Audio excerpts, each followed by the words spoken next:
the rock. You physically couldn't hold me, I don't care if you pushing 40. You can never little bro me. Euro step like Ginobili, from young OG to the OG. From nosebleeds to floor seats. Circle stronger than Cuban links. My gold dance, your gold plated. You verse me, now that's the reach. We ready? Who ready?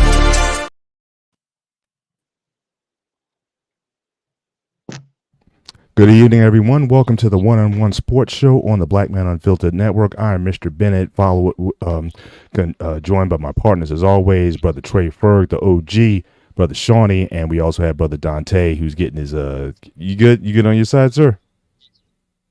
I'm getting it together. Okay. My man's playing hurt. My man's like Jordan in the finals or whatnot. But he's got the bucket right next to him in case he's got to puke on that side. But he's going to be a trooper tonight. But we appreciate you guys being here again. Certainly for everyone, thank you for joining us tonight. As you see at the bottom of the screen, our cash apps are scrolling. So again, if there's anything that you want to donate to us, we certainly appreciate. But more importantly than that, we ask that you support the Black Man Unfiltered Network. When you come in tonight, hit the like button as you join in. Consider dropping a cash app. It helps. Certainly helps the site.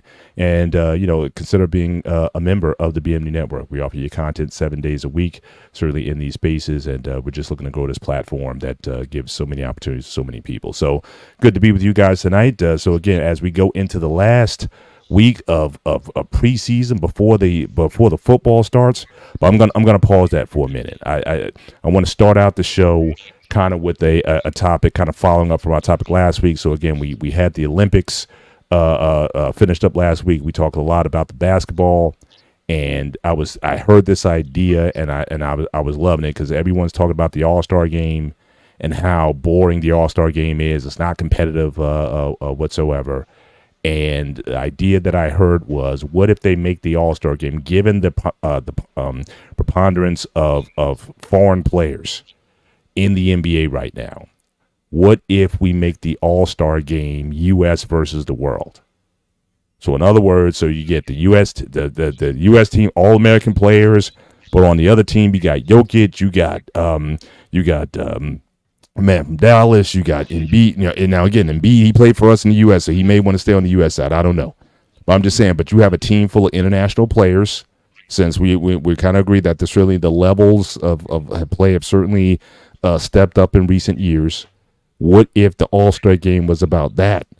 And what kind of competitive fire that would give to it? I think it would certainly, Giannis on the same team with Jokic and my man Luka. So how do you guys? I love the idea. I think it would be certainly a different way of watching basketball. But again, basketball is clearly global, and like I said, just given the last Olympics, then the foreign teams have definitely caught up. And I think that would be a very interesting way of generating some interest back in the All-Star game. And who knows, it could get pretty competitive. So just want to go around, just kind of get the temperature of everybody on that, how you guys would embrace an idea like that. So why don't we just start at the top with Shawnee, and we just sort of take it around. I think it will be an easier thing to do, per se, because I know I heard ideas one time of, because the All-Star game is almost kind of hit a lull. You hear about the All-Star game, but the players don't really take it seriously. The slam dunk contest has fell off. So, Stephen A. be bringing up stuff about the slam dunk contest about NBA players sponsoring like street dunkers, which sounds like a good idea. Yeah. But I think that may be a little bit more challenging to put together than have this U.S. versus World All-Star game. Because for the most part, the players are already there. Like you That's what I'm saying. Yeah, exactly. Like Joker, Giannis, Luka, SGA. Excuse me. It's multiple world players, and so it's not like you have to go out and find these world players. So yeah, that will.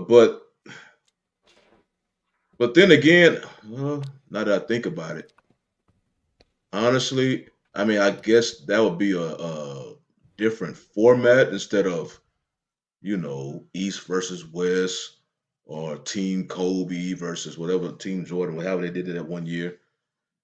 Now that I think about it, if you keep it NBA players, it's not going to change. It's their mentality. So you basically just American born players over here, world players over here, but they are NBA. And the NBA players already as a collective, they don't take the game serious. Yeah, you can kind of maneuver around, but it's still NBA players playing the game. They'll be like, you're gonna see the same thing. So on paper, yes, I guess because of how this recent Olympics went along. And originally, I was about to agree with you. I was about to say that'd be a good idea. It'd be easier to put together. And then it just dawned on me now: if you still keep it NBA players, you most likely gonna run into the same issue. It's an NBA player thing. They don't take the game serious. They just don't. So I guess you can change the names, or you can, hell, because it's no different now when they do this whole team captains thing and they pick or draft their own teams. You mixing players around, so it's no longer just strictly East and West. So you want to put on their chest U.S. versus the world. It's not going to see how the women did it in their All-Star game. That was perfect timing because one, their season is in the summer, and then two, it was Olympic summer. So it was perfect timing with them. You had Olympic team, and then you had the WNBA All-Stars with some players who some were snubbed, some chose not to be on there. But that made, with all the, I guess, the news and stuff reporting about the Olympic roster for the women, that made for the perfect all. That's why their game was so entertaining. Men, they don't play during the summer, so you ain't going to be able to get that opportunity. And unfortunately, I think if you keep with the NBA players, you're going to get the same thing. They just don't take that game seriously. Gotcha. You might have to put some players from the world and try to mimic some Olympic, but then again, that's harder to do because you bring in players from the outside instead of just keeping it, domestic on the NBA. On the league. Gotcha. Dante, what do you think? I think it would help. I think doing the world, it would work for a little bit, but it would be something. I don't think you could do it every year. It would be like every Olympic year you do that, or every. Okay. I think that would be to kind of keep it fresh. Where it's like, okay, you're waiting on it. But I'll say this: I think you can get certain players if you get certain players and you're starting to get newer all-stars. So if you can get the young guys to buy in, like Anthony Edwards is a guy that wants to play. He wants to play a lot of games. He doesn't want to sit out. If you get guys like that and they follow those guys' lead, then you'll see it change a little bit. And my thing is, if you all you have to do is figure out a way to get the guys that are really bought in and not just completely check out and only try like the fourth quarter. Gotcha. And I think you and the USA versus the world and the talking as far as like the guys like Dennis Schroeder and stuff that they say, they make little remarks, and the American players hear it, and the American players also have to hear it from here in America about, oh, the AAU system is broken, it's this, it's that. And there are good teams, good programs that produce players that know how to play the game the right way. But it's like some of them they take the flack for the many. And I just think that if you really get some buy-in and you get them in a room, be like, hey, you guys got to buy in. You can't really money whip them or anything like that. Right. It's just, right. It's just really a pride thing to fun the game because it's an eyesore when you see it and it's bad. But at the end of the day, I'm at the point now. I watch skill competitions, but the All-Star game, I kind of peek in now because I'm really kind of out on the war shows in general. Just tell me who won, and and I'll go from there. So if it's not the worst thing, I want to say it's like a priority 4 on my list out of 10. Right. But if it was better, I watch. I would, if you get USA versus the world, I'm going to watch. I'm going to tune in and make that appointment because I want to see Jokic go up against some of our big, our better guys and see how it goes now. Yeah, for sure. Trey, what do you think about the idea? Just something different. I mean, like I said, we coming off that Olympic energy, and it's just been on my mind all week, and I was just pondering it and whatnot. So, is that an idea that you could rock with? First of all, Just let me apologize for my voice, man. Of course, man, yelling at those kids and it's chaos, and I'll get into that another time. But Okay. I think it's a good idea when he said something about every 4 years during the Olympic times. But the problem is this: not every foreign-born player is an all-star, so that wouldn't be an all-star game per se. Not all of those players are all-stars, so it'll change the dynamic now. If they want to incorporate a trophy or something, a couple of $100,000 to the winner, a nice big crystal shiny trophy or something like that, make it a little more intriguing. But then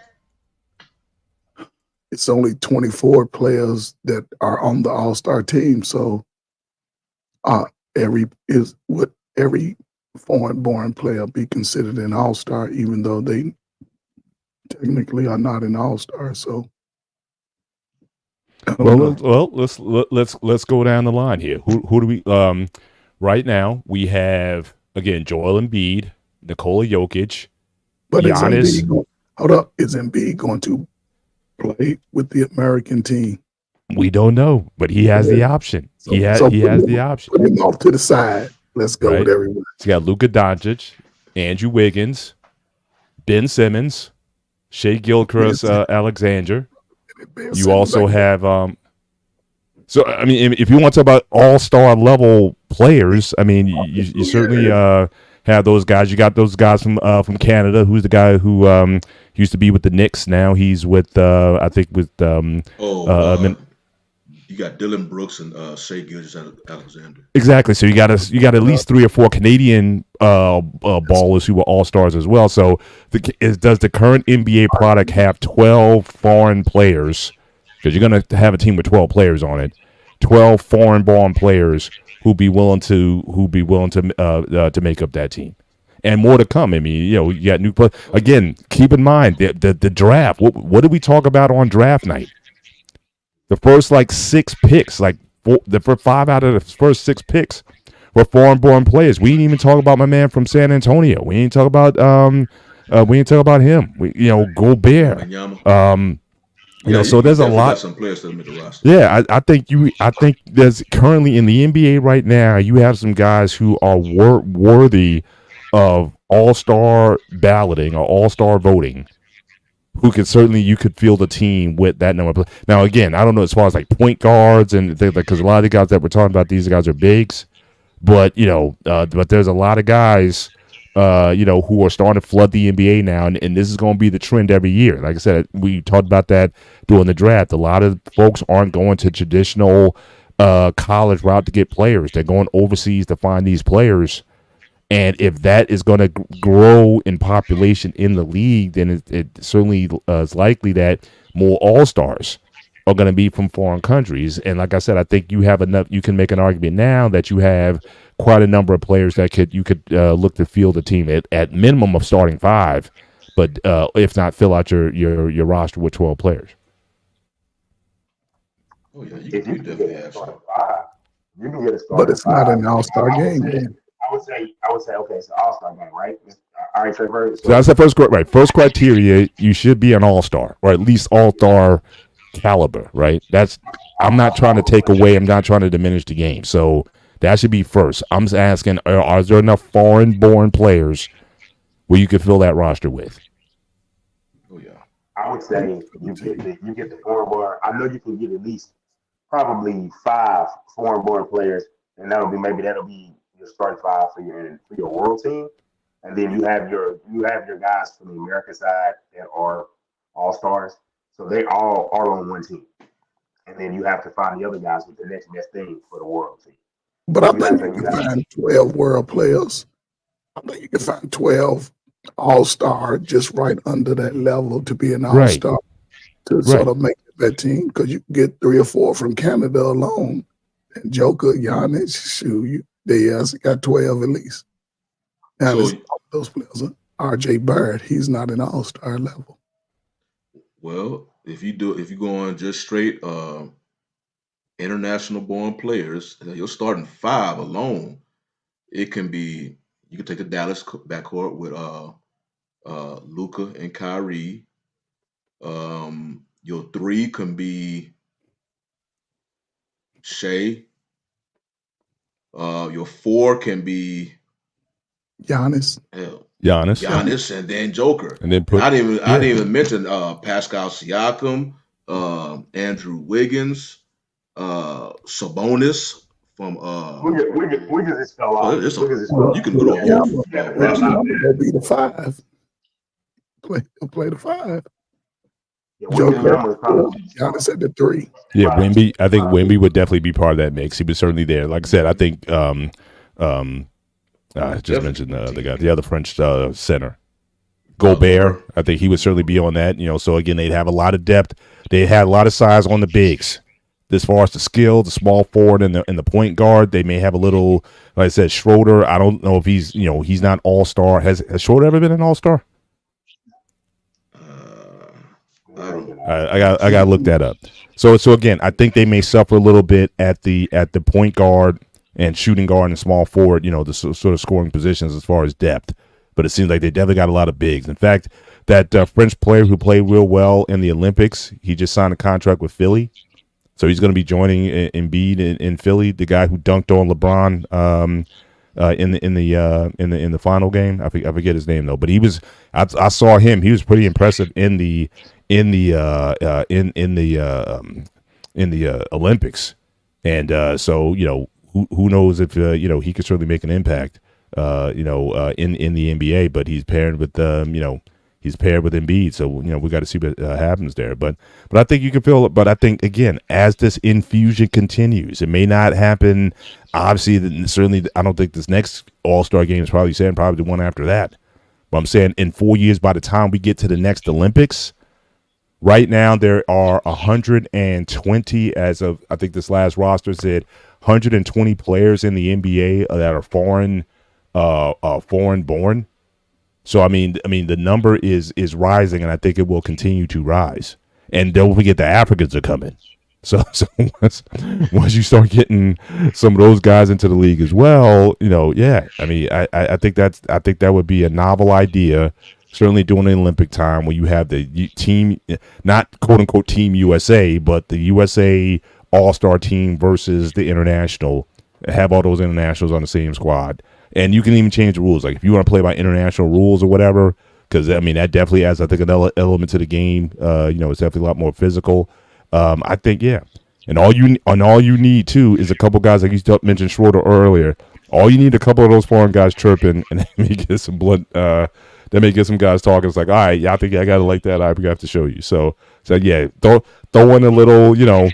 We're fundamentally more sound than Americans or whatever. Then that'll get guys going also. So you need some trash talkers, especially my man from Toronto. I mean, from Memphis. He's always saying something.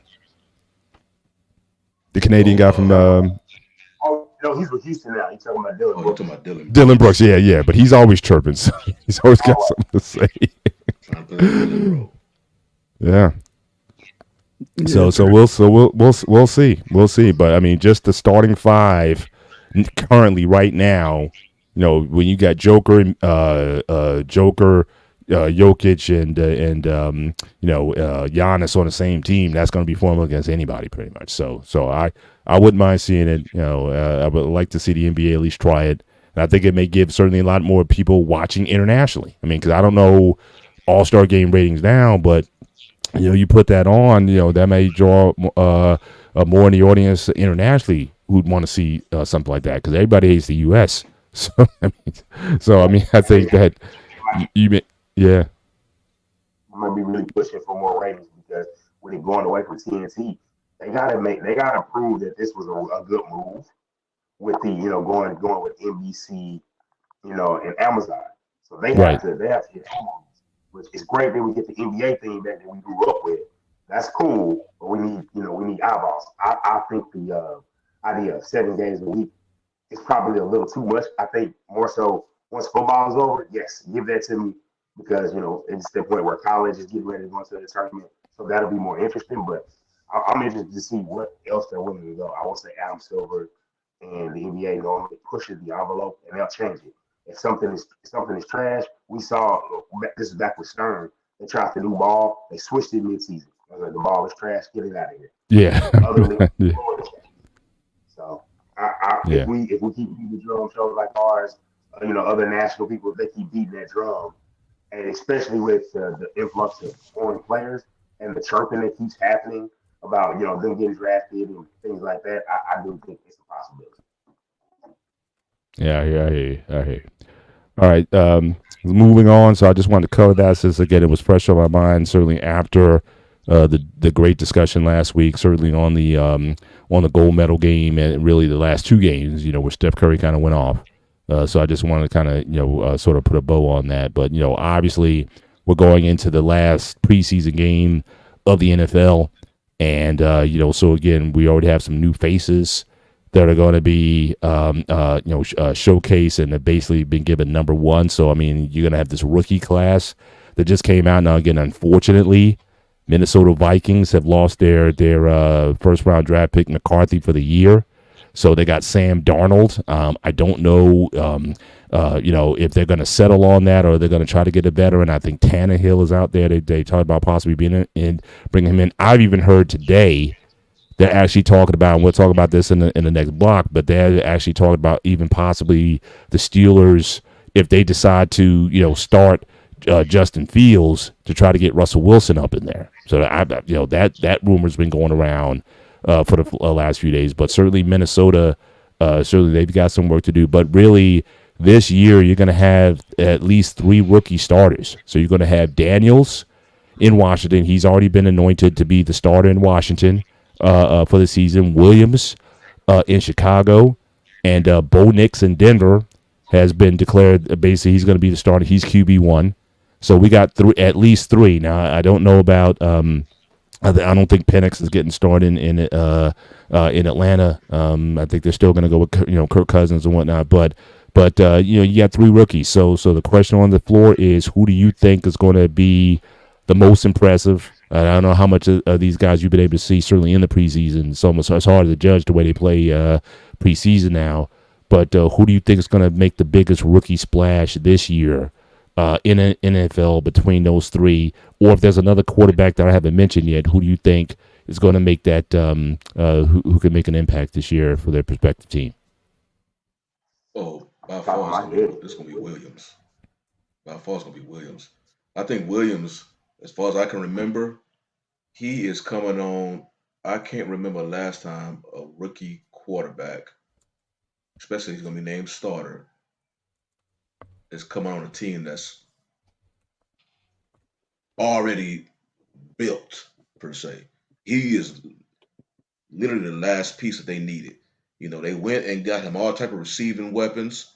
Got an O-line running game. He already has a solid defense. So it's like he has the pathway mapped out the easiest for him. Now, as production, we'll see. Now, him and Rome Odunze, they were looking good in that last preseason game with the snaps they had. But I think by far, because Bo Nix is just gonna, I think he's really gonna go through the fire because Denver don't have the weapons like that. And who was that last one you mentioned? I forgot. Shout out to Trey Taylor in the chat, man. He's already trolling the band. Trey, he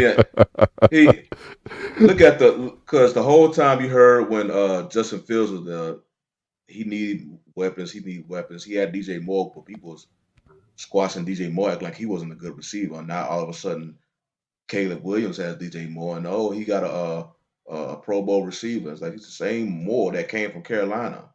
But you got Moore, Keenan Allen, Cole Kmet, Rome Odunze. I forget his running back, and they have a solid line. Like this dude's coming to a team that's built for him. So it just depends on how he produce. Mm-hmm. But compared to the other rookie quarterbacks, I think he can have the most productivity, the most success, just simply because he's on a better team. Right. Well, roster-wise, I got to see how they actually execute. But the players that he has, if the defense show up like they did last year, and the line show up like they did, and all that, they got a whole lot of flack for Fields. But a lot of times, because Fields is holding on to the ball too long. Right. So, yeah. compared to them other rookie quarterbacks, they're not in a situation like Caleb Williams. I don't know what Trey up there talking about. I see his comments on the side. He must got some personal thing with the Bears or something. But if you look at the roster, I mean, they don't even compare to the other ones, man. He's gonna, who he's gonna pick though. I mean, so again, you got again Daniels in Washington. He's been anointed the starter. So Daniels don't have the Bears' weapons. As good as Daniels could be, he don't have the Bears' weapons. I'm just going strictly by the weapons available. Dante, what you got, man? I mean, I got the same. I got Caleb Williams as my one. I would say I do think Jay Daniels is a better player, but you can make an intriguing argument that going on weapons, you can say that Bo Nix is set up more for success. Even though I'm just not a believer in him, I believe in Daniels' ability. I just think Daniels, even though one of the teams in his division is not a really good team, they are a good test for him defensively, and that's the Giants. So he's going to face some defenses that are going to challenge him, in his division, 2 times a year. But I like that. I like Daniels' ability, but I do think Caleb Williams has the ability and the talent around him to make it, as well as his defense is pretty solid as well. So it's something that they don't have to totally just lean all on him. But I'll say with Jay Daniels, he got 2 receivers. He's got a decent slot receiver that's been around the league. He's got a tight end that's longer than tooth in Zach Ertz. But guys that longer than tooth tight end, he knows how to get open. He knows the soft spot and he can be there. Offensive line is, leaves a lot to be desired. But I do think it would say going that route. And as far as the running back, yeah, they picked up DeAndre Swift for the Bears. So yeah, they've got it stacked. They did what they should have did for Justin Fields. They did that with Caleb Williams to kind of see, let's see what we got. But I don't have a knock against Jay Daniels. I just think that only reason I put him above Bo Nix is I don't trust Bo Nix as a first-round pick. I thought you could have got him in the second round. I think sometimes they can't hold their water, and teams just reach and get a guy. They just reach and draft a guy. Which I think that Penix was, to me, college-wise, I think he was the second-best quarterback available in the draft. Just in my opinion. I know a lot of people feel like I feel like other unpopular opinion, I think he should have won the Heisman, just as far as the games that he were in were more important. Jay Daniels wasn't playing for that but pride. It's just it's cool that you have some great numbers, but I just as far as when it matters, the best player should be on the games that it matters. And it's more on the college side, but I would say Williams, Daniels, Nix. Gotcha. Trey Ferg, what you got on that? Who's gonna be the breakout of those 3 quarterbacks? You muted, sir. That's crazy. I don't look at preseason as a precursor to what a player would play like during the regular season. I think, like Shawnee, I do believe that, Williams, Chicago gave him the weapons he needed to have a successful season throwing the ball.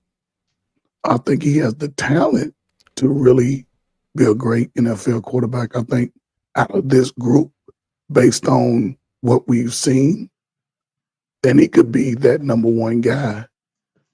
It's going to be a tale of the tape when the season actually starts. I think Jaden Daniels has nothing to lose. He only has upside. Washington has a losing season. It'll just be a rookie quarterback. Who was the 3rd quarterback? Bo Nix with Denver. Bo Nix. Again, he's one of those guys, if Denver goes 500, hey, that's a great start for them with Sean Payton being the head coach. I do think Williams, he could be that number 1, rookie of the year if he stays healthy. But he's going to go through his ups and downs, though. So let me give y'all my pick out of that 3. I would take Daniels. I would take Daniels. I hear you. Yeah, I'm kind of leaning Daniels a little bit as well. And one thing that's still out there, now again, we haven't heard anything over the past week or so, but there's still that Brandon Ayuk talk that's still out there. Now, again, the teams that were most I seriously don't think Steelers are going to make a big play for Ayuk, but I think certainly Washington certainly could definitely use him. And if Washington is able to get Ayuk, you add him to the mix, then you were talking about the weapon, Shawnee, that Chicago has. I think you just level the playing field. I think if you get an Ayuk in Washington. So the other thing is I've seen some the plays that Caleb has made. They've been some splash plays. He's made some plays with his feet, just like my guy Justin Fields has done in Pittsburgh. I mean, obviously the offensive line has been playing terrible. So, so certainly, he's been able to do more on his feet. But again, I think in the NFL these days, you got to be able to perform in the pocket.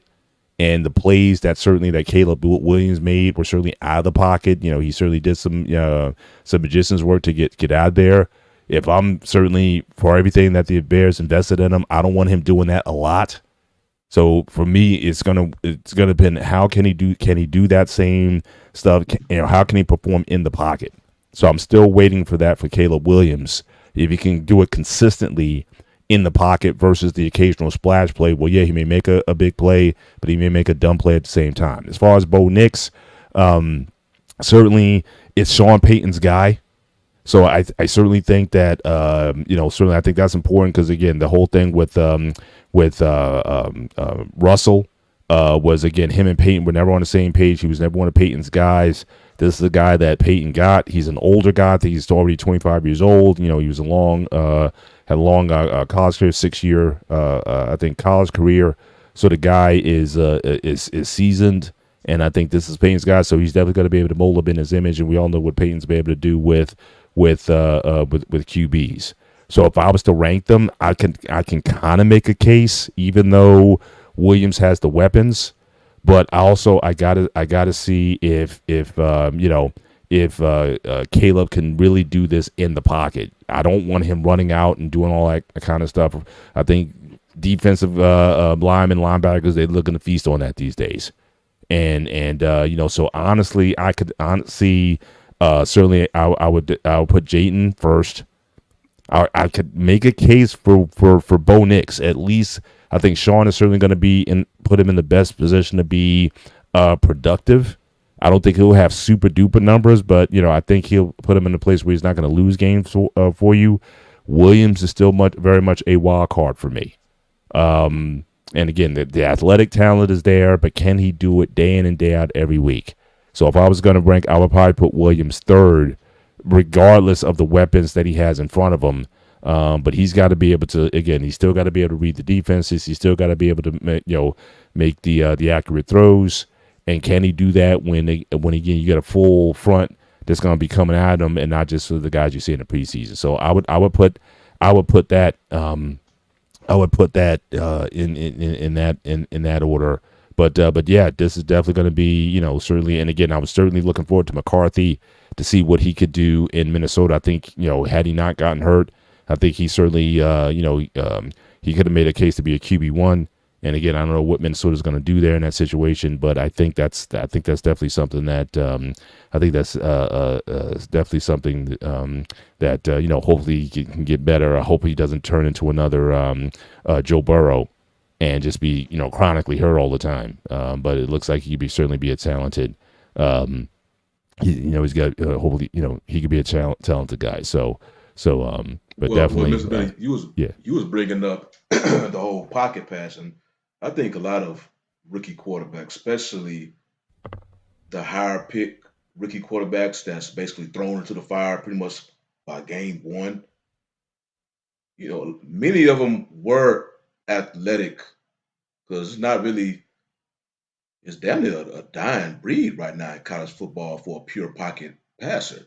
Mm-hmm. They have to be mobile. So a lot of them, they have good mobility in the pocket, so they're used to moving around in college. And I think nowadays, especially you hear some of the criticism about Ohio State, they coach quarterbacks to be good college quarterbacks, mm-hmm. but they got a steep learning curve when they got to make the professional level. Because they just basically doing what they need to do to win college games, but necessarily preparing them for the NFL. That's where like a lot of them, you see so much more fumbling when they right under center. Because they so used to, shotgun. They so used to, catching the ball in the shotgun. So it's a learning curve just taking the ball from center. So it's definitely, I think, a learning skill that they're going to have to do to stay in the pocket, trust your O-line. I think people can't expect to hold C.J. Stroud because.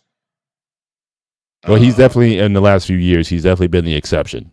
Because I know there's been several QBs coming out of Ohio State, but he's certainly had a breakout year. Far. And a lot of people was hating on Stroud because, like Trey mentioned, for whatever reason, people put this weight on preseason and act like, okay, how they perform in preseason is how they going to transfer to the regular season. Stroud was getting hated on because in camp and all that, he was throwing interceptions left and right. But some dudes are just gamers. As soon as you put them in the game, stuff just slows down for them. Their natural talent just takes over. Right. And next thing you know, Stroud goes on to have the season that he had in the regular season. But it was complete opposite in the regular season. I mean, in the preseason. So I can't look at preseason as the end all be all to tell about quarterbacks. I just got to see how it looks like and how the game slows down. From what I've seen, game does slow down for Williams. Game slows down for Daniels. Bo Nix is an enigma to me. I think that's why he went from Auburn to Oregon. He had some success in Oregon, but I just got to see. He's an enigma to me. But yeah, I think it's a learning curve with these high pick quarterbacks. Cause I think they all going to struggle a little bit from staying in the pocket. But they're going to depend on that athleticism because that's their bailout card. But it's just going to take some time. But as far as a team producing, I still think the Bears, just because as a team they could potentially move forward. I mean, you made the move to get away from Justin Daniels to get Williams, but then you gave him some weapons on offense. You gave him a solid defense. You gave him a decent O-line. I mean, they like I keep saying, it's on paper though. It's just on paper. It's just funny how Chicago also started doing the right things by acquiring the players on the field when they get Williams. Well, they had a hard as hell to do that for Fields. People were begging them to do that for Fields, but say, "Nah, we don't." Once we get Williams, we'll act right. So I don't know. I hear you. Yes, it should be, and he'll have I think a better than average defense with Chicago. So I think they'll stay in some games. What do you think? What do you think the over under is going to be for? Let's go to that question. Over under wins for Denver, Chicago, and Washington. What do you got over under? I'm gonna say all of them 8 and 10. I mean 7 and 10. That's 7 and 10. That's it. Chicago needs an offensive line. They didn't invest in the line. It doesn't matter. You can have all the speed on the outside. Quarterback don't have time. It's gonna be a different animal come September 8th, man. They have an okay line. It's not the best, but they do have an okay line. I got Denver probably getting no more than 5 wins if lucky. I'm damn near want to say 4 wins. Mm-hmm. Cause they damn near starting from scratch. Yeah. So I don't have no high expectations for them at all. Chicago, I believe Chicago has to go, and it's unfair to put this pressure on a rookie quarterback, but I believe they have to go. What is it, 17-game season now? They have to at least go 9-8 because of all the stuff that they moved around. Getting Fields, because Williams going to automatically be compared to Fields. You let him go to get him and whatnot. So 9-8 for Chicago. And Washington, I think Washington may man about 7 games. It's because of teams in their division. I mean, they're going to have, the only one I could see them routinely beat up on is New York. But Dallas and Philly, right? I think it's going to be too tough for them. Gotcha. Yeah. But I certainly think for Chicago. I mean, the fact again, Minnesota they're looking for a quarterback right now. I don't see Darnold holding up over a 17-game season. But Green Bay, I think just on the outset, I'm picking them to win the division. We'll see if the Green Bay quarterback. We'll see if Love has a sophomore, fall off. We'll see if that happens. I don't think it will. I think he's going to be certainly the starting quarterback for Green Bay for the next 10 years. And I think they got their guy, and so I definitely picked them to win the division. But again, Minnesota's going to be the wild card in terms of who they bring in. But just wanted to kind of go to Steelers camp real quick, because you guys talk about offensive lines, and ours isn't that. So we got 2 guys on IR already on the line.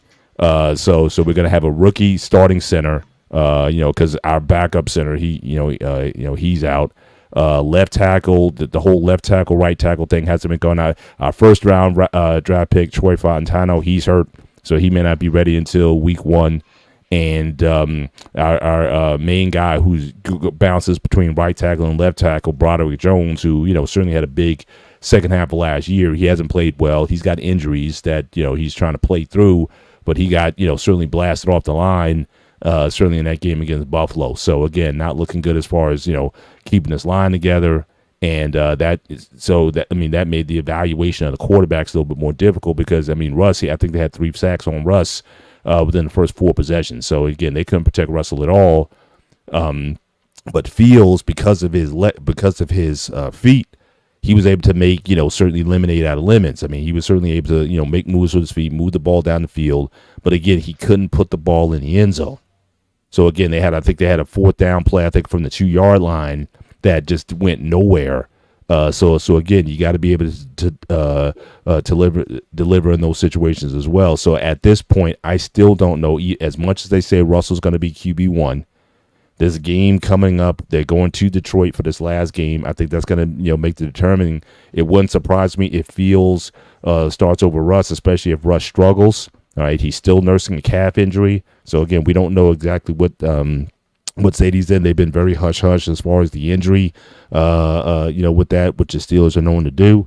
So again, I don't know how healthy Russ is, but he has been getting, it's only over the past week he's been getting like first team snaps or whatnot. So in fact, today Tom Ladine named who his starter is going to be. So it's going to be one of them. So certainly the situation in Pittsburgh is such where if you just look on the whole, certainly Fields has gotten much more rep time because of Russell's injury, and again has been able to make plays with his feet. But again, if he can't make plays from the pocket, that worries me. And so I going into this here, I would still say Russell might have a slight edge, but he's got to be, he's got to put some serious metrics on the board if he wants to, certainly solidify the job. But if it feels, even though it's not perfect, if he continues to produce, then it wouldn't surprise me if they name Fields QB1. But I think just to protect Fields, I still think Russ has the inside track on it. He'll be the starter until he falters, and then you have a reason to go to Fields. But if you go to Fields, it'll be harder to go to Russ or bring Fields back should Russell falter. So again, still a lot of questions in Pittsburgh, still nursing some injuries, still got to get this line figured out. But it's been it's definitely developed into a country when it shouldn't have been one. And again, do you go with the future or do you stick with the veteran guy? So that's kind of the latest out of the Steelers camp. I don't know if you guys have any commentary on that that you want to follow up on, or basically, for whatever you've been able to see, Fields or Russ, do you go with the vet or do you go with the future? Brother Bennett, I think right now it doesn't matter who you go with as far as Pittsburgh, the quarterback. I don't see none of those guys being the future unless Justin Fields comes out and he's hot and he's burning up them down, charts. He has to 2 or 3 touchdowns a game, no turnovers. He has to get one of those 150 passes without an interception streak. He has to do that. His future is on the line. Mm-hmm. So I'm saying his future for going into the next season, he may not be on the team if he doesn't produce. Right. Russell, he's already won a Super Bowl, 10 years in the league. So if he busts, then good. We're going to get us a top quarterback in the draft. If Russell leaves us, we can go for the top quarterback in the draft. Or if Atlanta sees no need for Penny, if, what's his name, Cousins comes back and has an all-pro year, hell, let's go get Michael Penny. Let's go get some of these, because there is going to be a play for Pittsburgh at quarterback. May not be this season, because if Russ gets hurt, now they need to bring in a backup, and there's some guys out there that could possibly come in.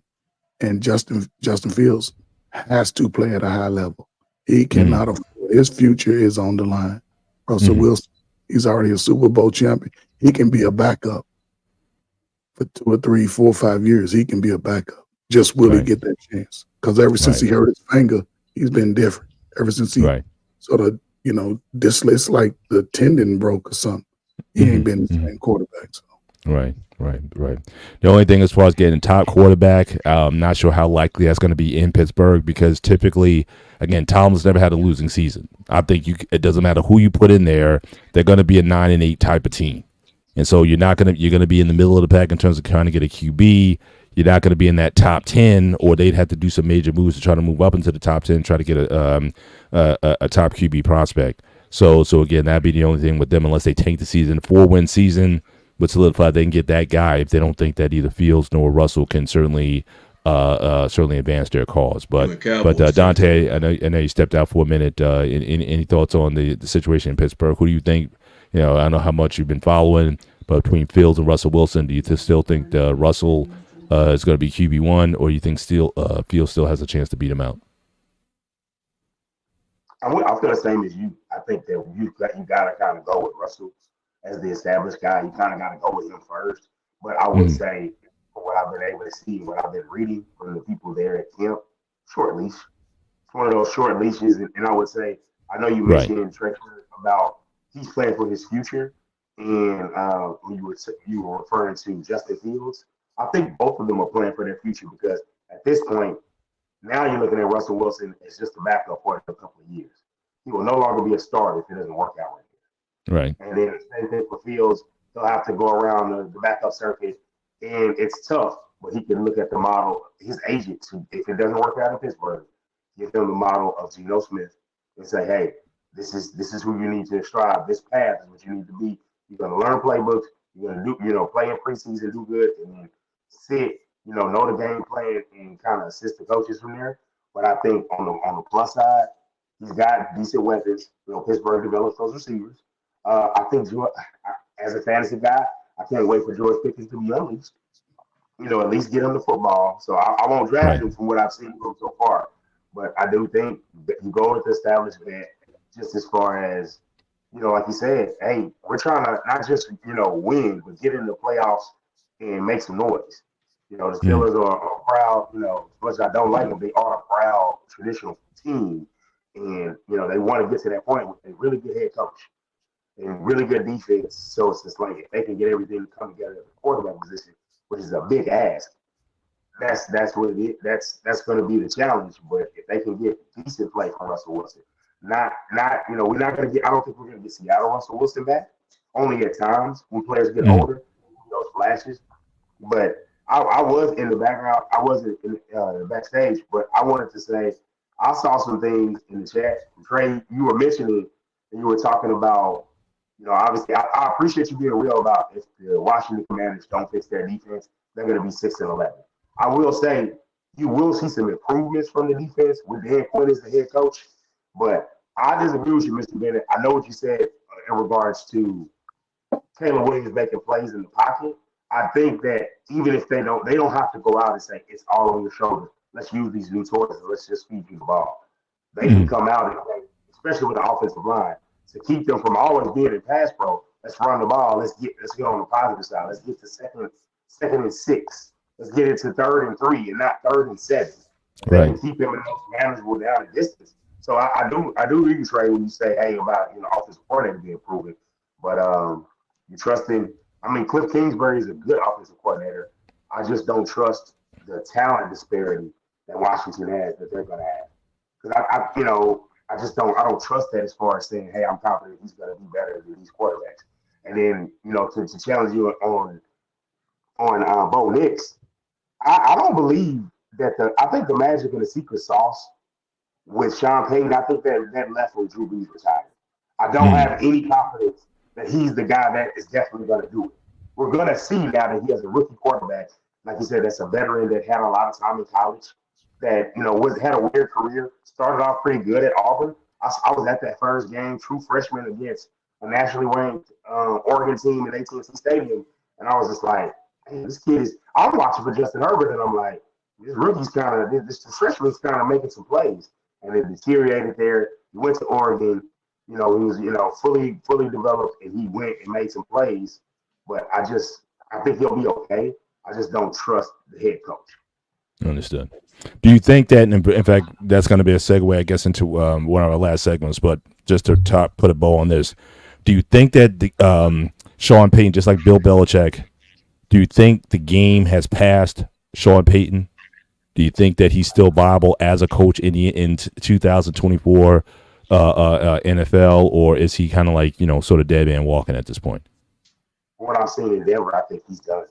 I think he's done. It's one of those things where sometimes you have it at one place that you have all this power, and some of your failures are masked because the city is beholden to you and they love you, and sometimes the reputation is greater than the coach. And I think that's what we might be looking into with Sean Payton. Like, he gets those credit for how genius he was, and it's just not there. He doesn't have the same formula. Gotcha. Sometimes I try to figure out what's so different between Sean Payton and Mike McCarthy. I mean, to me, they the same. They the same coach. Both of them. Sean Payton literally got all this hype because he had a Hall of Fame quarterback in New Orleans, in Drew Brees. Well, McCarthy had won his Super Bowl for Hall of Fame quarterback with Rodgers. To me, I think McCarthy may be the better head coach because he's shown to have success without Rodgers as his quarterback. Him and Dak had 3 straight 12-win seasons. Mm-hmm. You don't know what Peyton got going on in Denver. I don't know what's his plan is. You thought he was supposed to be the dude who come and get Wilson straight. They see, he might as well put Wilson in semi-pro the way he was treating the dude. Yeah, I mean, they brought him in to kind of clean house, which he said his team was undisciplined and, he wants structure back and no players above the team. So, Russell, you don't get your office and all those additional perks or whatnot. So I guess he kind of came in with some tough love. Again, certainly didn't have a certainly positive outcome. We'll see, what he's able to do with a guy that he feels he can mold. Because, again, coming in, I don't think him and Russ were going to ever be on the same page. So we'll have to see, can he develop Bo Nix to his finest? I mean, that is his gift,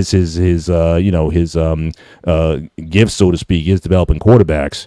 So we'll see what he can do, in that space. But just segueing into, I guess, our main topic for the night. So obviously, earlier this week, you had a situation with Miami quarterback Tua Tagovailoa, and apparently, just signed a big contract with Miami, so he's definitely going to be the quarterback of the future for a number of years. And he talked about his relationship with Coach Brian Flores. Now, we all know a couple years ago with Flores, he was fired as the head coach and couldn't get another head coaching job in the NFL. He filed a lawsuit against the NFL that, from what I understand, is still outstanding. I know the Steelers picked him up as a consultant for a year when he was out, and now he's a coach with Minnesota. But I still think he has ambitions. He still wants to get back in the league. But this is sort of off the cuff. Certainly, there was an interview with Tagovailoa. I think I'm saying his name right. I don't think I ever got it quite right. But I'm going to just read what he said. Quote, "To put it in its simplest terms," Tagovailoa said, "if you woke up every morning and I told you that you suck at what you did, that you do not belong doing what you do, that you shouldn't be here, that this guy should be here, and that you haven't earned the right, and then you have somebody else come and tell you, dude, you are the best for this, you are accurate, you are the best, whatever, you are this and you are that. How would that make you feel listening to one or the other? So this is something that's fairly rare, especially for current and active players and coaches, that you hear this kind of transparency regarding how a player was treated by a head coach. And then conversely, you had Brian Flores. He had a response to it, and I found it interesting. First of all, he took no shots. He, at Tua for his comments, and he actually praised him. Praised him for it. But then he kind of, he didn't deny it. He basically said that, look, basically I have some growing up to do, and certainly that was kind of like the learning process, and I need to be a better player. So he really, he didn't quote unquote apologize for it, but he definitely took, didn't push back hard on the claim.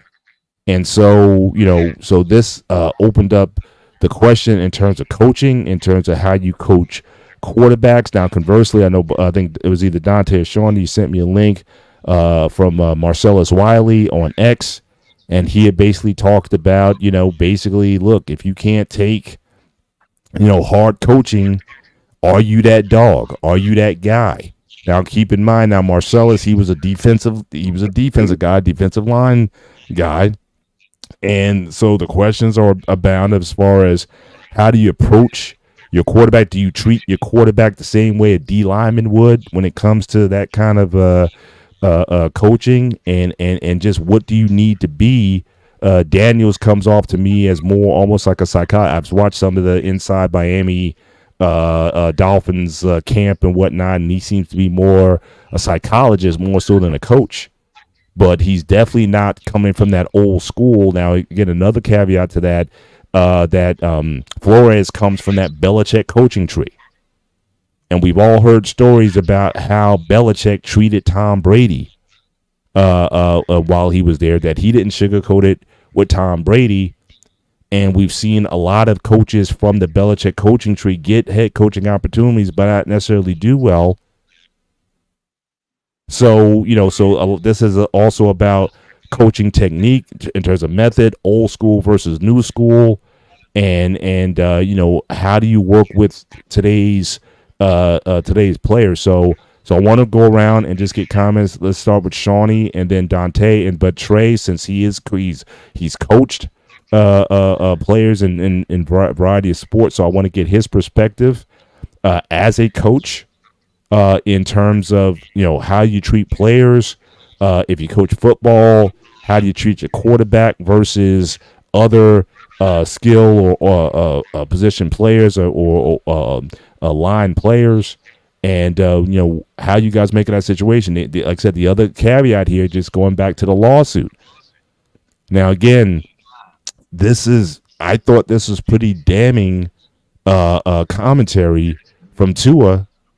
And basically, he might have gave the NFL an out, because basically Brian is basically saying that this is about discrimination.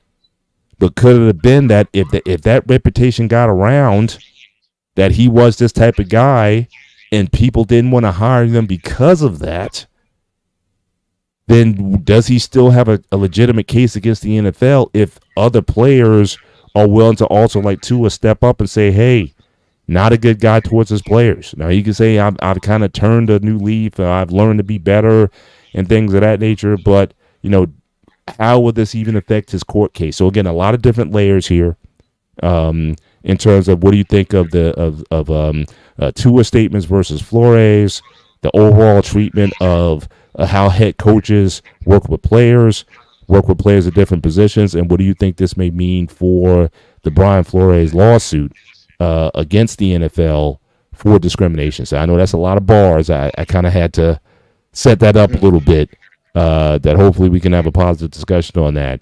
But I thank you guys, because I think Sean and Dante, you guys brought it to our attention, and we wanted to make that the focus of the show tonight. So Sean, you can lead off with that and give your commentary, and then we'll go around and let Trey Ferg, let him give us the wisdom on this matter? Well, I have, I guess, I don't want to say a lot, but I have like a mouthful to say about it because I don't want to say I followed it as far as knowing the details, but I can remember the timeline of all this stuff. That's why when it came out, I was finding it interesting because you have to go back when Tua was drafted by the Dolphins. Remember, he was drafted one pick ahead of Justin Herbert. Right. I remember watching Tua during the Flores era, and I was like, it was like he could not do anything it reminded me of another quarterback, but I can't remember it off the top of my head. But he could not do anything to impress Flores. If you remember that 2020 season, his rookie year, Flores he benched him twice for Fitzpatrick. Right. So he benched him twice. It was no secret that Flores did not want Tua. Flores wanted Herbert. That was no secret. Right. And then when all the stuff happened in Houston and Watson, Flores wanted to trade for Watson. So Tua was never on Brian Flores' good side per se. Right. Well, again, that's why we talked about in the last segment with Sean Payton and Russ. We also had a similar situation. Who was a quarterback from who was that Texas quarterback who played in the NFL for oh gosh, the guy who used to coach the Titans, I think. You talking about Vince Young? Yeah, Vince Young and that who was that head coach that he played for, and they just never got on the same page. Jeff Fisher, right? So again, that QB coach relationship, it seems like we're seeing it again. If that's not your guy, if the coach doesn't have that relationship with the quarterback, it generally doesn't go very well. So again, similar to Russell, as we said earlier, again a nine-time Pro Bowler, Super Bowl champion, certainly, but Peyton treated him with no respect. It seems like. Well, it was different with that one because you got to remember when Russell first got to Denver, he damn near put himself in the clouds. Peyton was watching this from the outside. So Russell was already doing his thing. Peyton was seeing this on the outside. He was like, nah, man, 'cause Russell had his own offense. So Peyton was like, nah, there's a lot of things. If I go be the head coach of this squad, I'm gonna get rid of all of this. Right. With Tua, he just got drafted. But the thing about it, the owner wanted Tua. Like I say, Flores wanted Herbert, and they went back to back, and they was always compared with each other. Herbert, one who came into the NFL by storm per se, and I think they still I think Herbert's success is still going on his first year or two in the NFL. Right. But so that's where all that from. So fast forward a little bit. Now going back when Marcellus Wallace, I don't agree with that because the main job, what makes you a head coach, pretty much priority number one, you have to know you cannot coach everybody the same.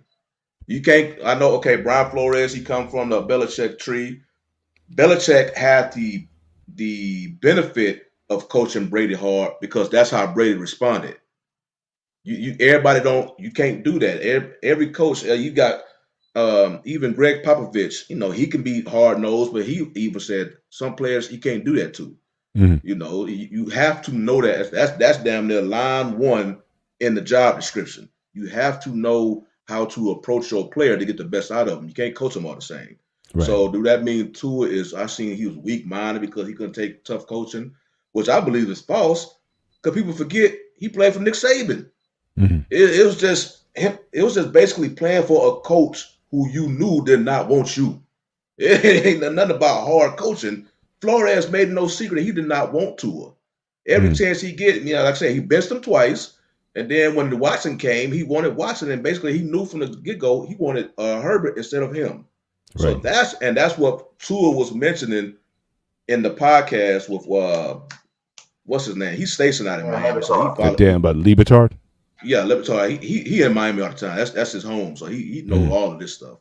So that, and yes, and you brought up, Mr. Ben, about the whole. It's a whole, like I say, it's layers with Flores. Yes, he came out. What was that?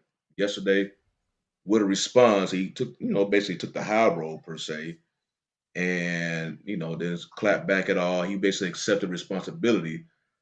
But I've heard that, oh, it's no secret. The NFL will they save this clip that Tua spoke about, and they will use this as a leverage on them within this Flores case that's been pending. Right. It's a mission why Flores don't have another head coaching job. I mean, he got this lawsuit pending. Um, even before all this stuff came out. So they may say, hey, you know, players, I mean, the teams that already don't potentially want to hire you because of this lawsuit you got. Will this be something that can, dismiss this lawsuit? Will you drop it because of this?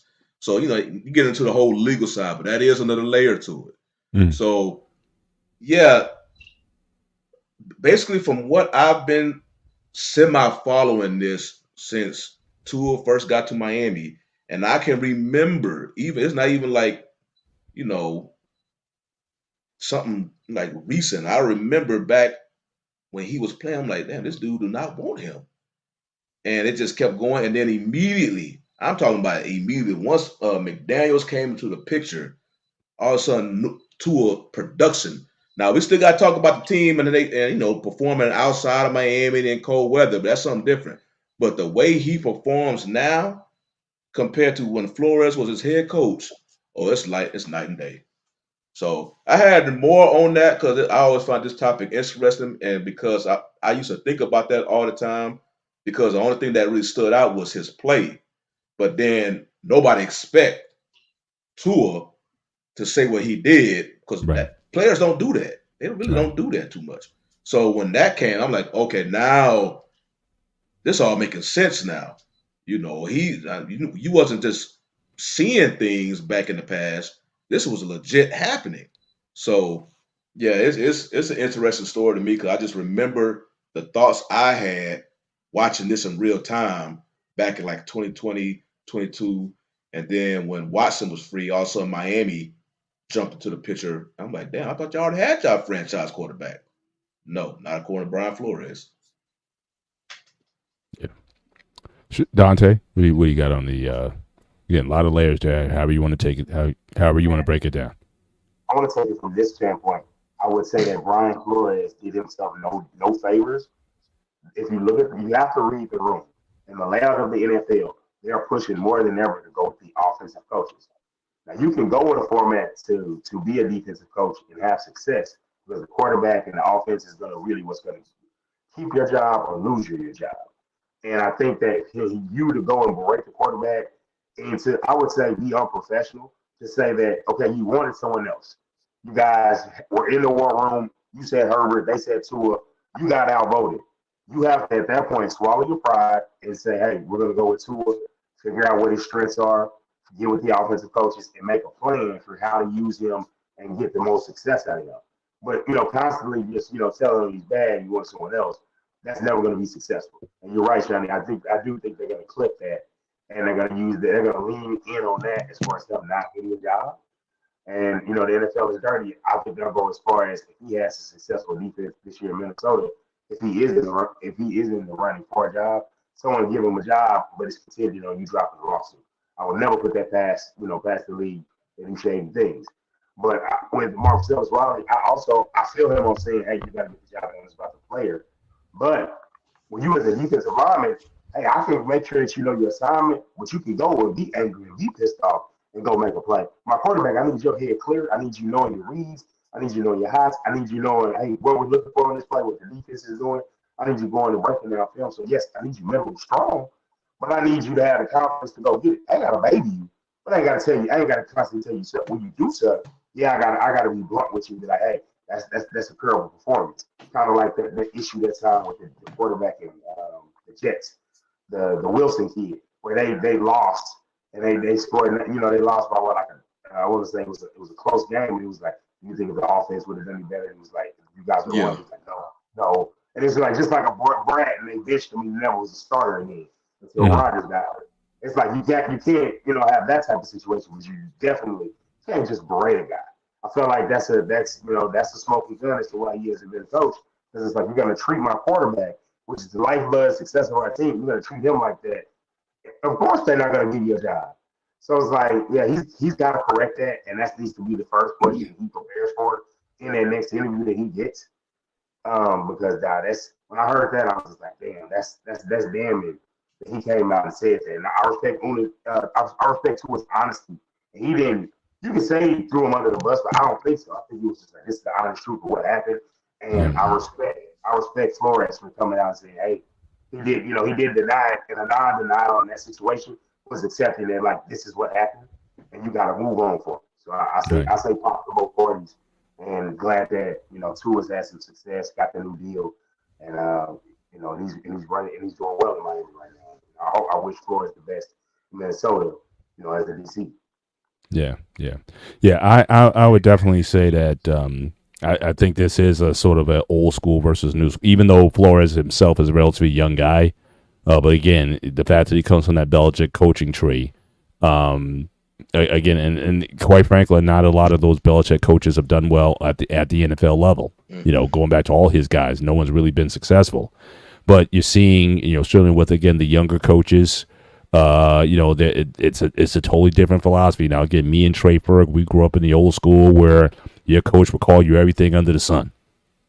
There was no filter. It wasn't PC or whatever. They when you got dogged out, you got dogged out. You just took it. Half the time you just kind of laughed at it because, and that's the thing, you had to stop them laughing. Otherwise, you may get it worse. Like, run 5 more laps if you're found laughing or something. You know what I mean? So again, we may be of a different generation when it comes to that sort of thing. But I think certainly with today's NFL, certainly how you, especially with the empowerment, that's the thing too. I mean, you didn't make back in the day, you didn't make a huge, not certainly the money these guys are making now, but all these quarterbacks are like $250 million investments. So you're not going to necessarily be able to speak to them the way you speak to everyone else. So again, to Marcellus's point, again, the fact that he comes from a defensive mindset and a more aggressive way of playing, that may work better with those type of guys. But I think your quarterback, because he is essentially the CEO of your franchise, I do think that those guys need to be treated a little bit differently, or you need to come to a relationship. I remember watching some old NFL video. I like to go back and watch like the Packers, with Lombardi and Bart Starr.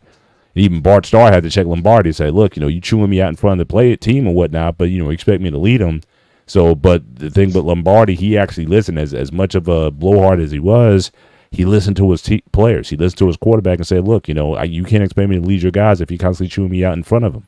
So he had to change up in terms of how he did things. And I think with today's player, I think it's definitely, like I said, McDaniels, to me, again, I've heard him talk. I've heard him, just inside the locker room. Again, a very different approach to coaching. Whether or not that's going to translate to more winning, again, given, as you said, Shawnee, with the record and weather under 40 degrees and all that, will he be able to turn that into a winning formula or not? We have to see. But yeah, I mean, that it's almost apropos that Belichick is out of the league and he's not likely to get a new job in. Sean Payton, we'll see if this is going to be his last dance. If he's still going to be that old school type of guy. And Tomlin's been around for a while, but he seems like he's willing to adapt to it. And I've never heard him be that kind of coach who just berates his players. He definitely seems to be more of a player coach. So I think, I think that kind of style of coaching, I just think is just not in play anymore. Not when you talk about grown men who are making this kind of money. You just can't just berate them like that. Even Nick Saban's out of coaching now. Now, he wants to say it's because of NIL and all that kind of stuff. But I think because of that, again, I think players feel more emboldened. And again, he won't be able to treat his players the way he used to because of that. Because they have options and they can just get up and leave and enter the portal and go somewhere else. So I think, again, this is the new landscape of player empowerment. And certainly these guys are feeling more emboldened to go out and speak out when they feel that they've been mistreated by coaches. And quite frankly, teams are willing to get rid of the coach before the player. So, especially when you have that kind of investment. So I think all those things are at play here. But certainly I want to get the coach in, who certainly has experience coaching football and just certainly other sports. So I just want to get your take, sir, on this current situation, and just what are your general feelings on coaching, especially when you having different players coaching a quarterback versus coaching a lineman or wide receiver or whatever. Is there a different approach to coaching that you have with different players? It's like, I think Tomlin said, look, I treat everybody fairly, but I don't treat everybody the same. And is that, kind of the thought? So I want to give you the floor, so for the remainder of the show. You go anywhere you want with this, and just give us your wisdom on this situation and coaching overall. No, man, I can probably cover it in 5 minutes. Listen, Okay. As a coach, and it doesn't matter if I'm on offense or defense, but as the head coach, if I'm a defensive coach and I come to a team and we have players, I don't know who they are. We was 2-15 last year, and I have a quarterback. The last thing I can do is tell my quarterback is that you're not the guy I wanted. I can't do that. I have to get the best out of my players of who they are. Now, if he's the guy that was drafted when I came on, God damn it, that's my quarterback. Let's do it. Yeah. I can't say, hey man, even though you're a rookie, I didn't want you. What type of where's the confidence that you're instilling in the player? Mm-hmm. You know what I'm saying? That's just to me. Now, and I got this situation going on with where the hell I'm at and shit. These guys don't really know what the hell they doing, and they just running around. Then you telling players who they first year, you scared, you weak. You can't do that shit. You have to build their confidence up. We practice like we in a 5-year-old league, but I'm like, you can't tell a player what he can do when you haven't showed him the technique. Quarterback is different. It's different. You have to make sure that his mind. Now listen, Belichick and Tom Brady, the one thing you never heard Belichick do is tell Tom Brady what he can do. You never heard him. He said, hey, get better. That's his philosophy. We got to get better. We ain't that good. We ain't won anything. But that's on a team level. But as far as individual level, hey, man, I'm counting on you to be a leader on and off the field. I'm expecting you the quarterback. I need you to get your rest. I need you to come out here and play at the top of your ability. Not, you know what, I didn't want you on the team, but it was up to me.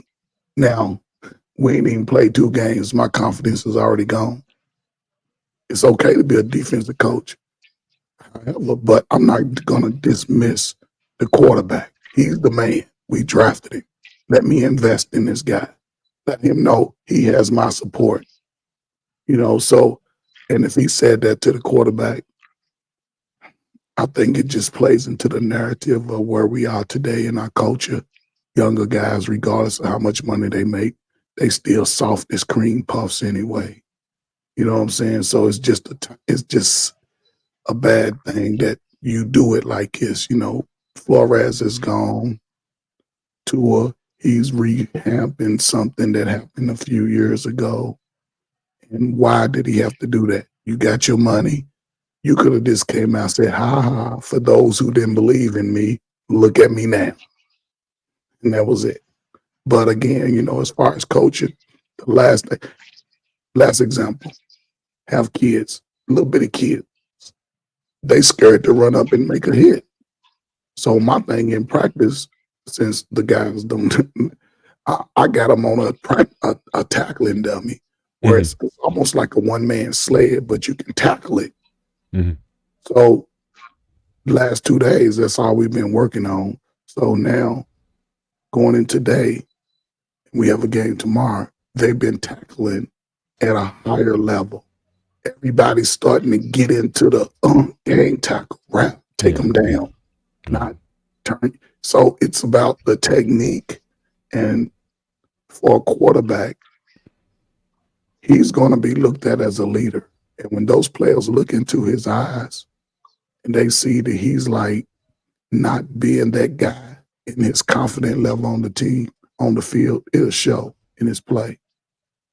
You know, as a head coach, that's the worst thing you can do is to tell your quarterback, you ain't the guy I wanted.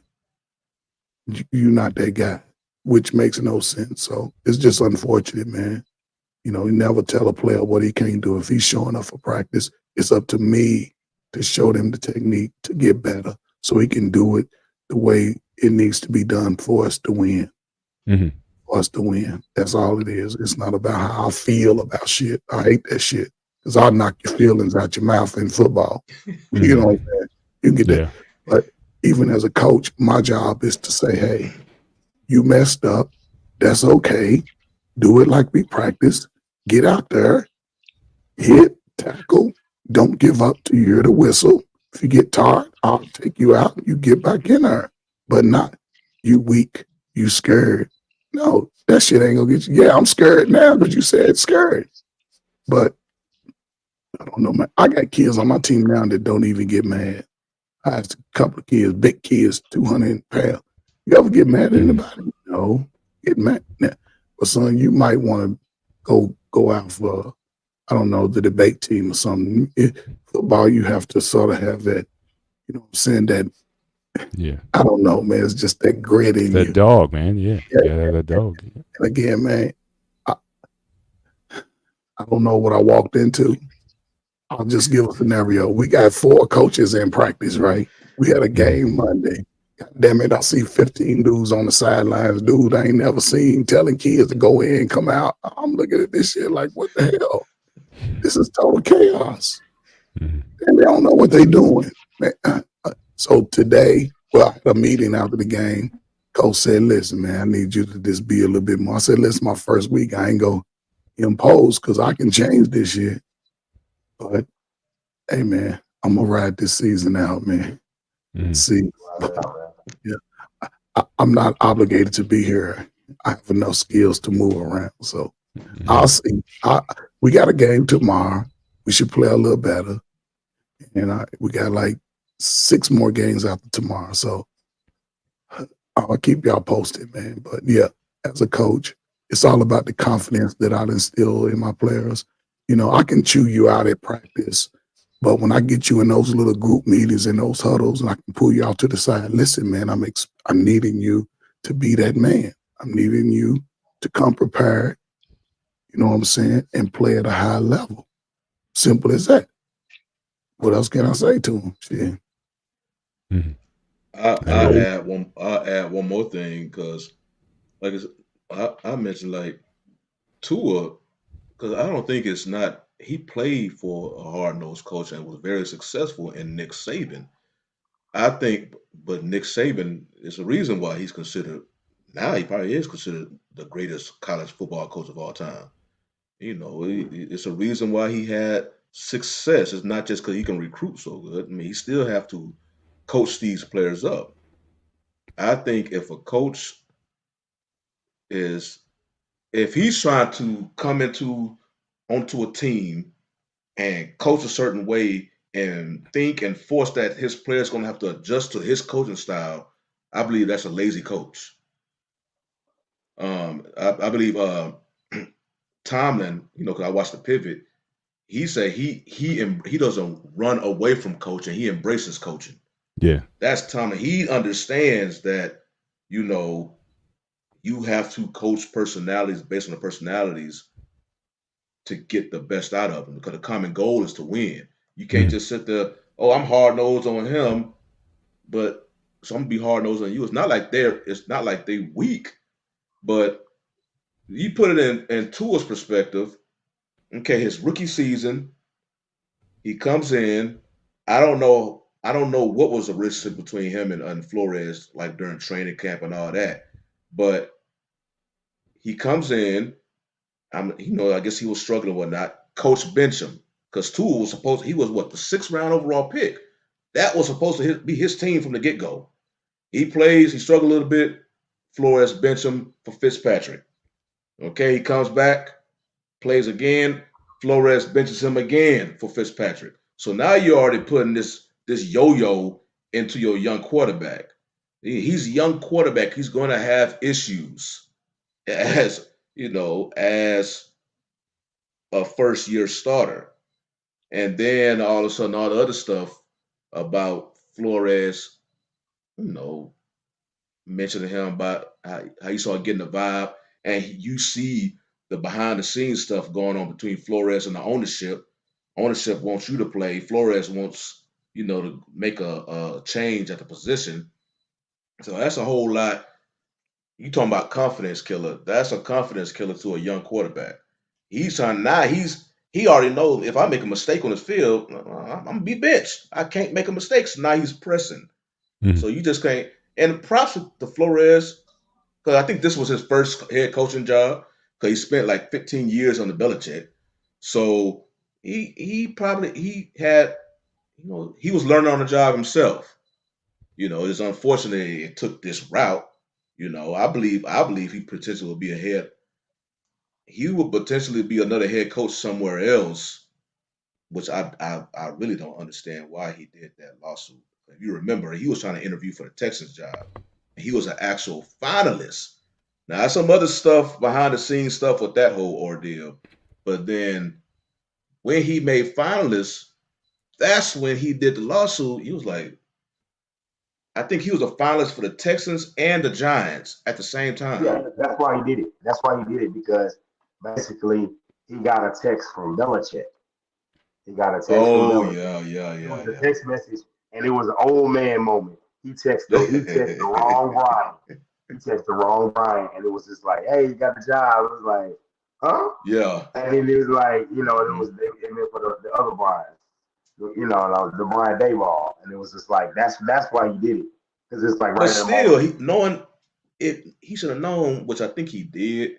If he take that route, you just basically is self-sabotaging your future as a head coach. Now, thankfully, he's a defensive coordinator now.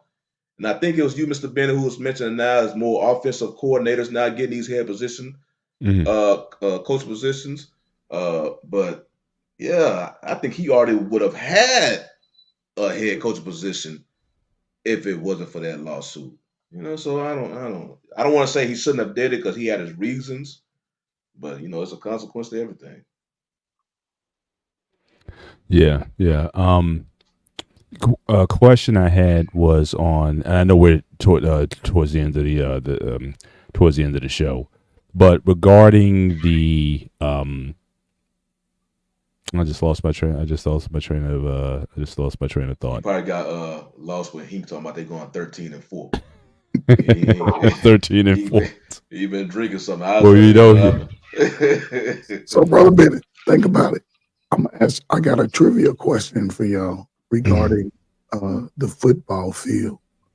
Why is the football field called the gridiron? Gladiator. Yeah, stump me. Why is it called a gridiron? I've always told it that, but I've never known the reason why. Oh, because the old field, the way it was designed with the lines, it looked like a grid of an iron, like an old. Oh, I know. Okay. That's called the gridiron. That's all. Gotcha. I just learned that today. I'm like, that was somebody who was old hanging out iron. with James Naismith when he came up with something like that. Yeah, just the yeah, it's all Wow. Well, yeah. I mean, it's but again, I mean, this Belichick coaching tree is I think I don't know if there's anyone on here that has a winning record. I mean, Josh McDaniels, we all know Texas quarterback coach did Bill O'Brien. He was a decent head coach. He sucked as a GM. Yeah, but he was a decent head coach. Right. But it's meant. I want to also go back. Here's what I want to say.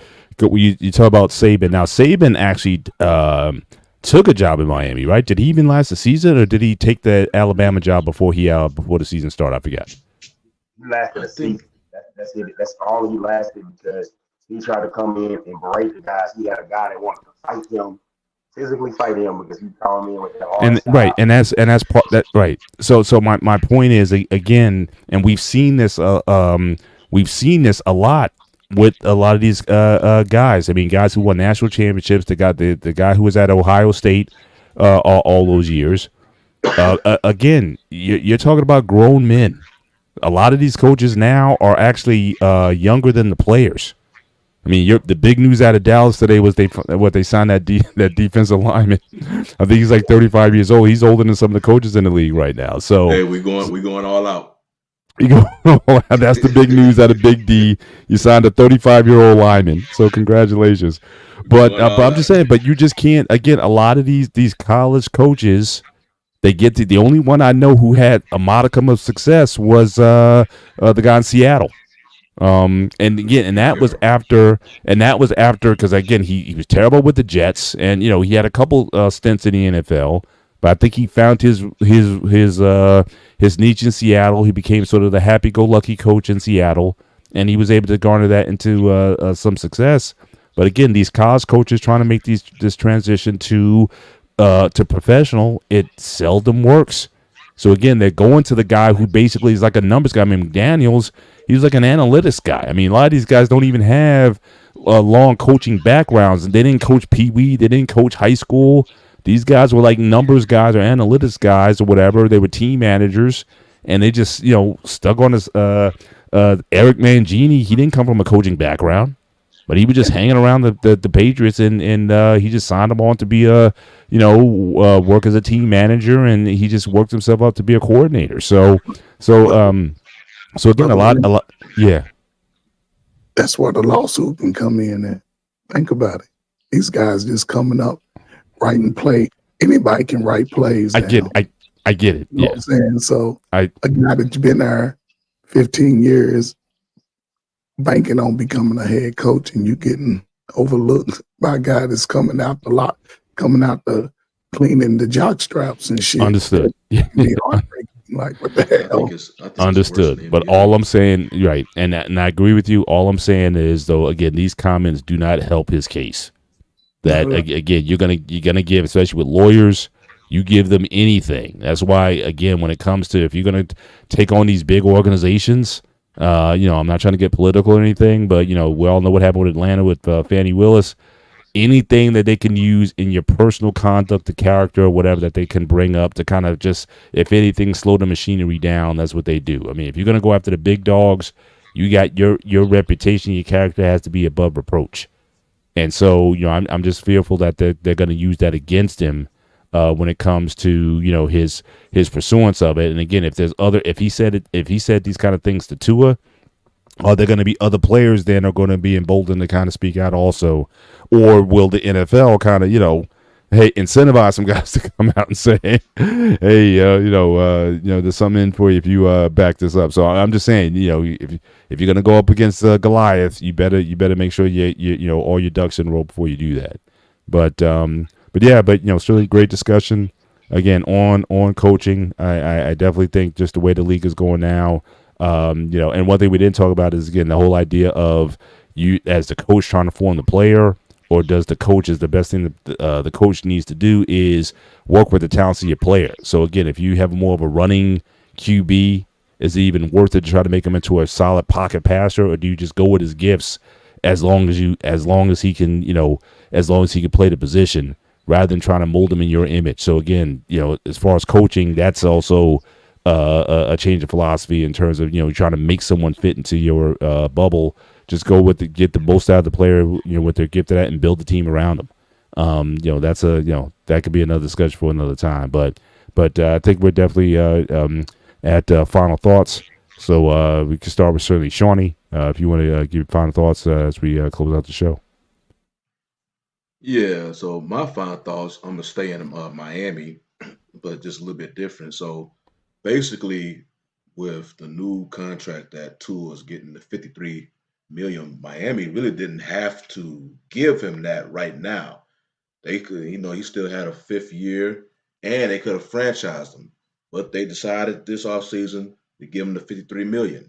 So I think now that puts the pressure on Tua for Miami to make a deep playoff run, because I don't.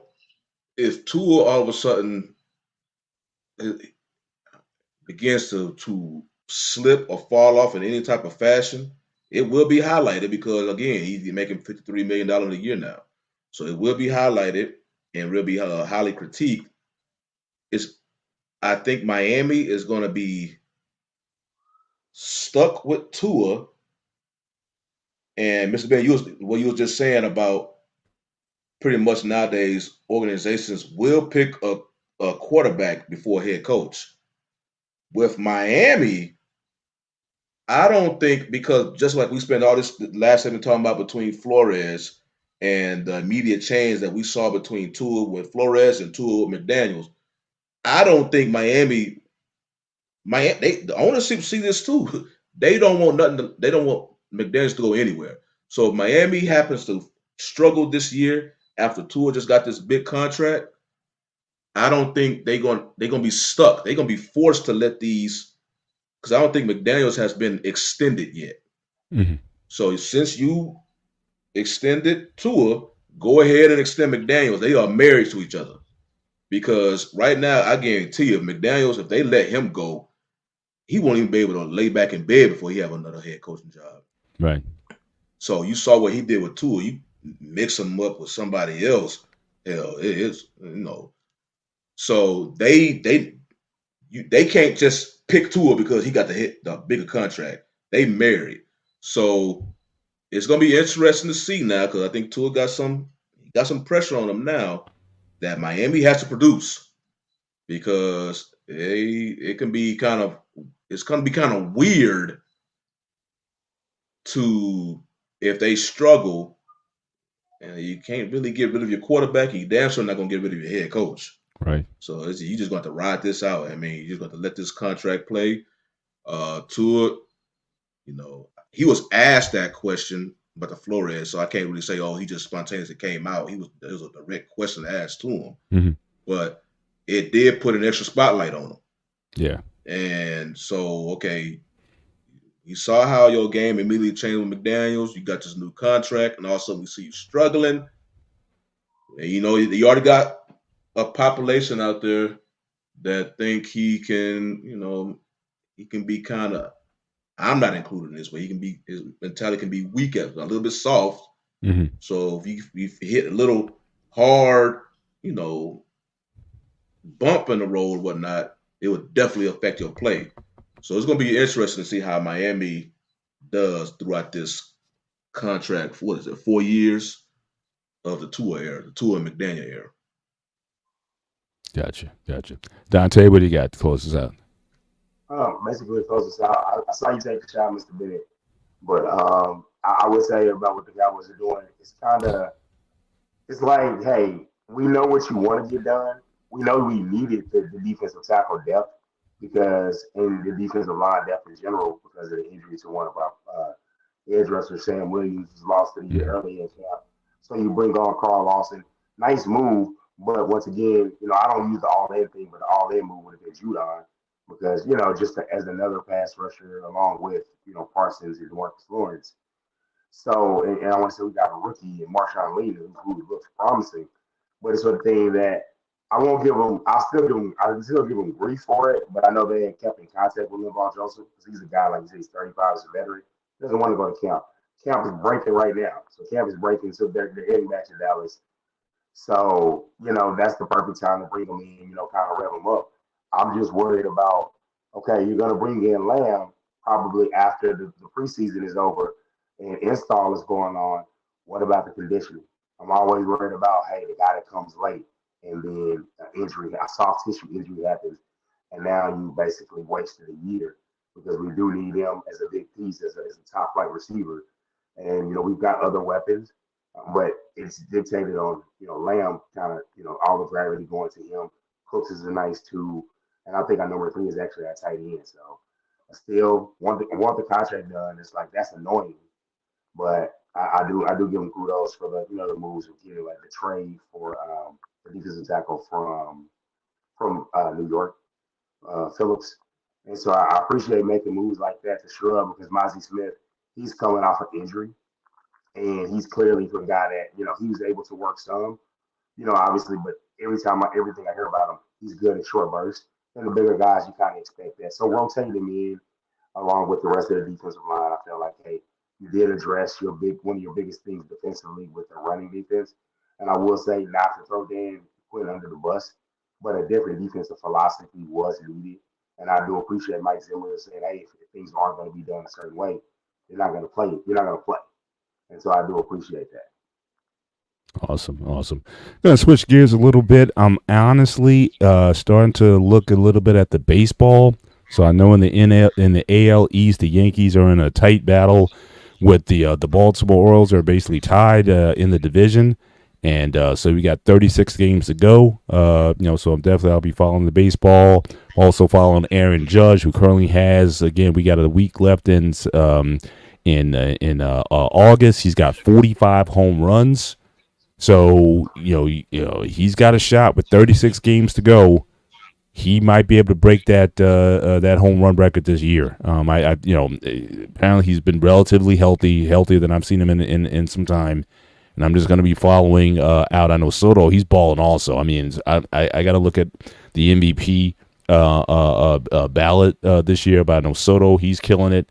And Judge, they got to be up there as far as the voting. So I'll be following that as well. But yeah, it looks like a lot of these races in baseball, nothing's really decided yet. Most of these teams only have like a 3.5. The leaders have like a 4.5 game advantage, so teams can still tighten up. So usually by this time, there's not a lot of excitement. But hey, I'm gonna have to definitely start checking out some baseball, follow my Yankees, and seeing if they can put some distance between themselves and everybody else. And definitely I'll be following the home run chase. I'm sure if he gets to 50 by the end of the month, then I think we might have a similar, like Mark McGwire did back in the day with the flash balls and whatnot, if he goes on a tear. So I'll be looking to see if see if the home run record may get broken this year. At least the quote unquote legitimate one. I understand 70 and all that. I know that has asterisks on it, but if they're saying that the record is still 62 or whatever the record is, certainly he stands a good chance of getting there. So I'll definitely be looking for that. But Trey, so the floor is yours if you want to close this out. Hey, Brother Benny, man, listen, man, y'all hear my voice, right? So listen, it's Trooper, man, I'm telling you, Trooper. Look, Dante, Trey, shout out to you guys. Again, not necessarily feeling the best, but again, you persevered through and whatnot. So again, that's what players do, man. So appreciate you guys hanging with us tonight. Yeah, just again, I do too much yelling, but it's in good favor with the players. The players love it. Listen, I think I have a great group of guys. I walked in on them yesterday. They were fucking singing a song like the Seven Dwarfs. They were bringing in some water and they were singing a song. The shit sounded so good, man. I almost brought a tear to my eye. But, again, man, this is a great time, man, for everybody to just continue to get in shape, man. Man, take care of your health, man. Absolutely. Take care of your health. Drink your damn water. Take your damn blood pressure pills. Get you some exercise in if you can once or twice a week. Play catch with our sons. Do a cartwheel with your daughter. Whatever it is, man, get some activity. Get some movement. Get your damn checkups. Get your checkups. You're not Iron Man. You're not protecting nobody. You're not around. Other than that, man, listen, we got one more week of preseason. Then you got to find something to do for 2 weeks. I mean, clean your house, clean your yard, get the weeds out, do all the good shit. Make sure the kids are ready for school. And then when football season starts, you can lock in. You can cry about your team, cry about your players, cheer your team on, and sit back and enjoy the rest of the year, man. Other than that, man, listen, man, BMU for goddamn president, man. Put your vote in today, man. Put your vote in today. Put it in. That's this election I don't season. want a ballot. Absolutely. Well, again, thank you all once again for joining us tonight on the One-on-One Sports Show. We look forward to see you guys next week again as we near the start of the NFL season, and hopefully we'll hear something out of Dallas regarding their major signings and whatnot before the season starts. But we'll be looking for that. But again, for everyone joining us, again, appreciate you guys. We'll see you next week. Take care. God bless. We'll see you next time.